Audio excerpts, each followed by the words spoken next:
میکنیم با این مهربانیش، با این لطفش و دعاش میکنیم که خدای مهربان این نعمت هم در بالای این ملت و در بالای این مردم هم الله مهربان نگهبان باشه. الله مهربان همیشه شکرگزاریم به همه نعمتایش که اینها را برادرای عزیز الله خودش گفت که شما سر حساب نعمتهای من نمیرین. اینقدر نعمت بسیاره که دیگر انسان برادرها این را حساب کردن نمیتونه. برای همین است که پیامبر گرامی گفتن که شما را عبادتاتون جنت نمیبره. یعنی اگر چند من تمام عمر عبادت هم که کنم، گفتن عبادت جنت نمیبره ترا. یعنی برای چی؟ به خاطر آنه که الله نعمت بسیار که داده است، در برابر نعمت زیاد این عبادت های ما کمه. این عبادت ها برادر کم که است، برای همین ما را چی جنت میبره؟ ما را رحمت الهی میبره. ما را فقط رحمت الهی میبره. حتی حتی راوی حدیث میگه پیامبر گفتن تو را هم حضرت عبادت جنت نمیبره؟ گفت نه، من هم عبادتم جنت نمیبره، مرا رحمت الهیم جنت میبره. برای خاطره که برادرایت باز میگم که عطای پروردگار زیاده.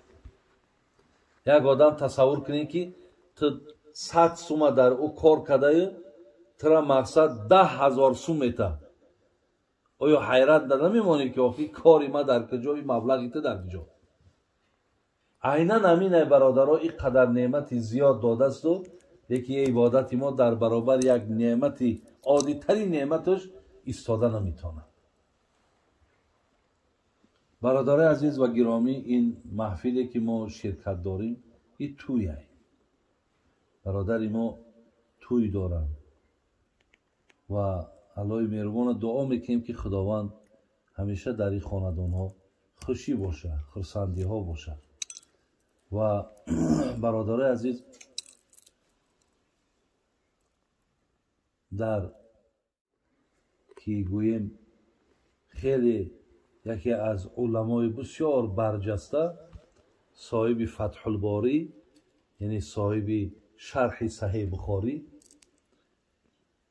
یک روایتی را میارد که میگوید که پیامبر من گفته بود است که لولا ادعاء الغیب لشهدت علی 5 نفر انهم اهل الجنه.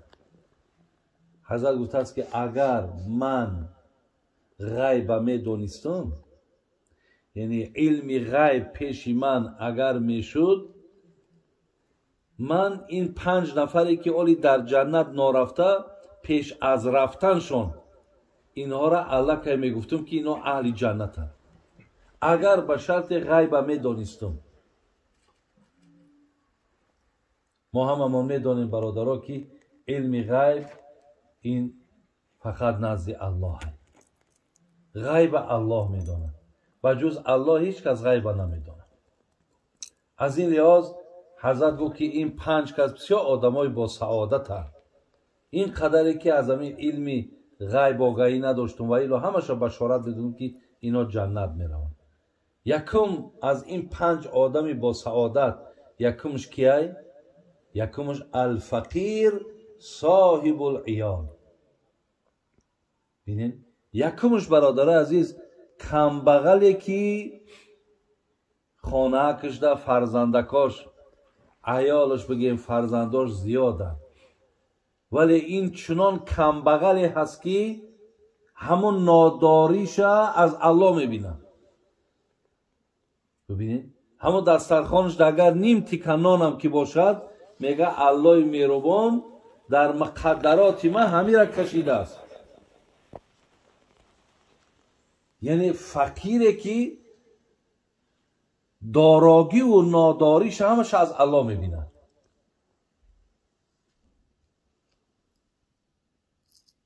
و همیشه همون منشأ درآمد این فقیرم از راه حلاله. اونی که نارسایی داره در خوردن و در پوشیدن، ولی عبادتش ترک نیست. عبادت شبا بجا میارن. پیامبر ما گفت که این نفرها در جنتن.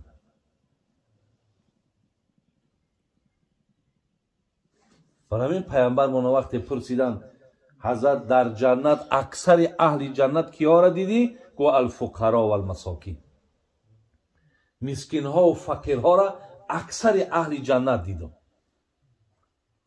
خوش به حال همون فقیر ها و مسکین هایی که برادرای عزیز تمامی هر چی که دارن و ندارن، بینین همه هستی و نیستیش از الله میبینن.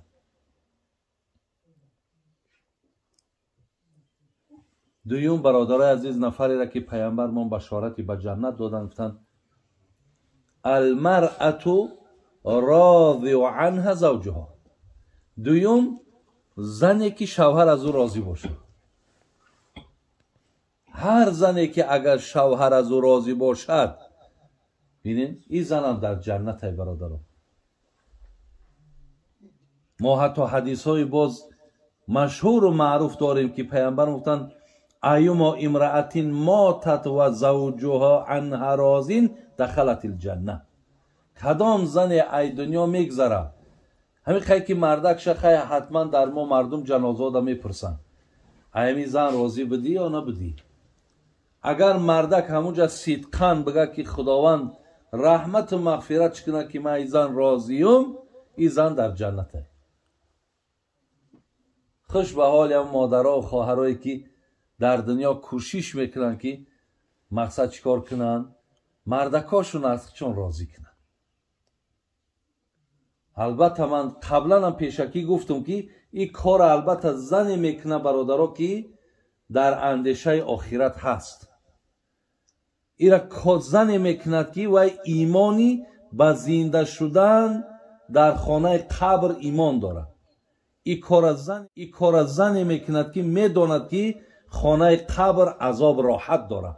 ایرا همون زنها اندیشه دارن که پگاه مقصد ما به این مردک 10 سالم 20 سالم ما باید ایرا راضی کنم که آخرتی ما اگر اینجا عمر ما 50 سال باشه یا 40 سال باشد، ما در عوض همی 40-50 سال یک عمر ابدی که در آخرت است یک عمر عذاب بکشم به خاطر همی 40 سال، به خاطر همی 50 سال.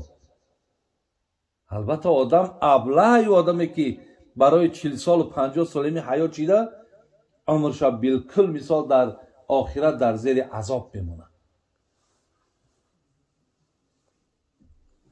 یک قصه مشهور است که در زمانهای پیامبرمان زنی را میگه وقتی پدرش بیمار شد شوهرش در تجارت بود. این زن آمد و از پیامبر گرامی که حیات بود گفت می پدرم بیماره، میگم بیماری مرگ، این مردک کم نیست، این مردک نباشه ما چهل مثال به اذن او پیش پدرم برم.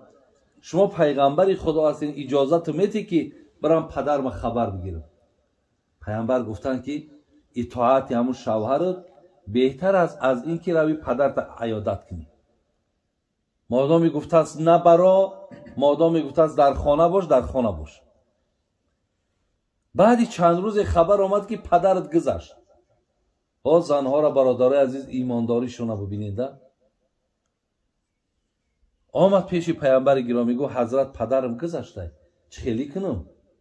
گفت خانه دا باش، این اطاعت شوهرت بهتر از این که در مصیبت پدرت اشتراک کنی. ها زنی با دیانت که بود گپ گرفت در جا شیش. مردکش آمد گفت مردکش در نقل کرد گفت همین خیل شید خیلی نه در بیماریش رفتم نه در مرگش رفتم، شما ای طرف گفته نه برای این خانه، پیامبر گفت که اطاعت مردک تکن. بعدا میگه این مردم خیلی غمگین شد که مقصد عائله ما در مرده خسرم اشتراک نکرد. پیش پیامبر آمدم گفتن اشتراک نکرد. پیش پیامبر آمدم گفتن حضرت این خیلی حادثه شده، این خیلی کار شده است.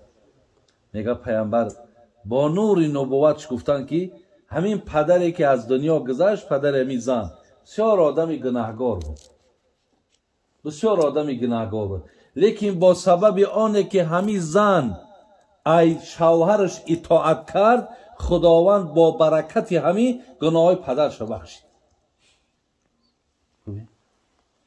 مادامی که همین زن مرد شوهرش اطاعت کرد، گپی مردکش در زمین نماند، الله مهربان همین مرد گناهگار گناهش بخشید، گرفت داخل جنتش کرد. برادرای عزیز، این برکت ها ببینید. وقتی مردک اطاعت میکرده، خدای مهربان ترحم شبی که گناه های آتت همه بخشد، گناه های آچت همه بخشد، گناه های خود همه بخشد. برای همین برادرای عزیز و گرامی، دویم زنی را که پیامبر گرامی گفت که من اینها را بشارتی به جنت میتونم، زنی که مردک شیخش راضی کرد. سیم تصدقت بمهرها علی زوجها. سیمش گفت زنکی که مهرش در عوضی بگیم همو تقوا و در عوضی همو خدا پرستی همو مردک میبخشه، ای سری مهرش میگذره. بین مهرش طلب نمیکنه، میگه اگر همین زندگیم خوب شوه، اگر همین مردک مثال مردکی مرا احترام کنه و به قدر ما که رسه، برای ما همون مهرم در کار نیست. همون زنی که از سری مهرش میگذشته، این زن پیامبر ما گویی در جنته. برادرای عزیز و گرامی، همین جناب ابو طلحه ولی او زمان ایمان نیاورده بود، حالتهای بگیم در حالت شرک قرار بود، یک مشرک بود او زمان. وقتی که همین رومیسا را پیش آمد، بسیار زنی اکو با ایمان، رومیسا بسیار زنی با ایمان، زنی خدا ترس، بسیار زنی صاحب جمال بود است. ابو طلحه آمد گفت که من اراده تر گرفتن دارم، مهر چنده؟ چی میخوای؟ طلا بخوای طلات میتونم، نقره بخوای نقرت میتونم، با وزنت بگوی با وزنت طلا و نقره میتونم. رومیسا برادرای عزیز و گرامی اندکی صبر کرد، گفت ابو طلحه برای من نه طلا در کار است نه نقره. تو اولا مشرکی، من مسلمانم، نکاح مسلمان با مشرک درست نیست. یک. دویمش که برای آنه که تو به همین مقصدت اگر برسی، تو باید چیکار کنی؟ تو باید اسلام بیاری. و من گفت در عوض همین اسلامی تو مهر ما بخشیدم. ابو طلحه آمد پیش پیامبر گرامی، ایمان آوردن، اسلام آوردن. یکی سبب اسلام آوردن شبین چی بود؟ بخشیدن مهر بود. مهرش در عوض اسلامش بخشید.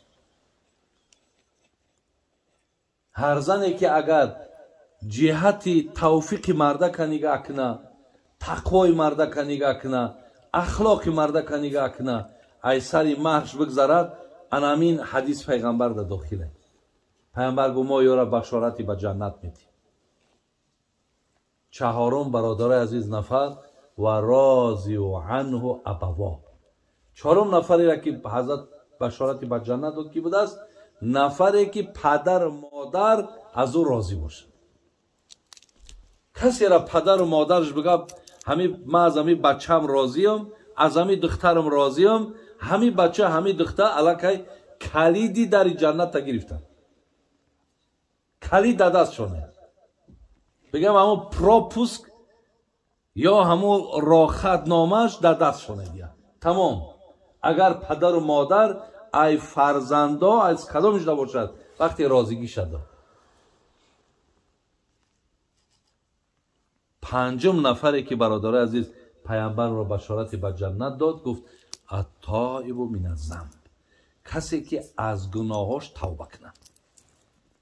کسی تا امروز با پروردگار قهری بود، کسی تا امروز با پروردگار رابطه شکندگی بود، کسی تا امروز الله گفت این گناه را نکن او میکرد، یعنی نافرمانیش میکرد.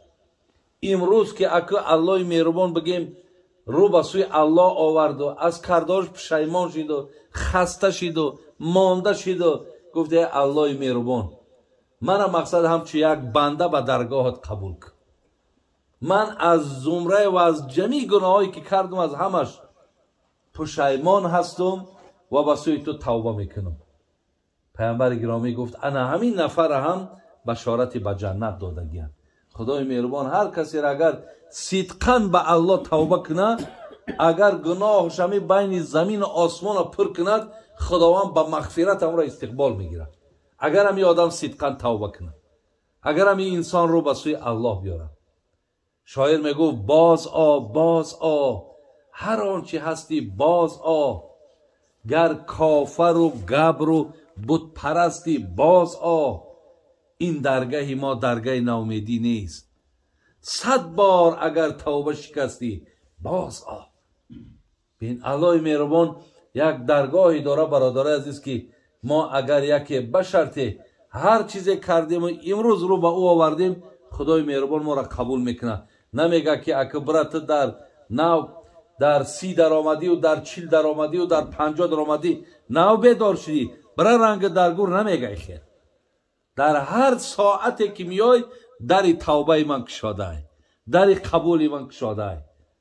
من ترا ذره نزد قبولگام در من نمیکنم، همون زمان قبولت میکنم. فقط تو یک بار صدقاً به من مراجعت کن، صدقاً توبه کن.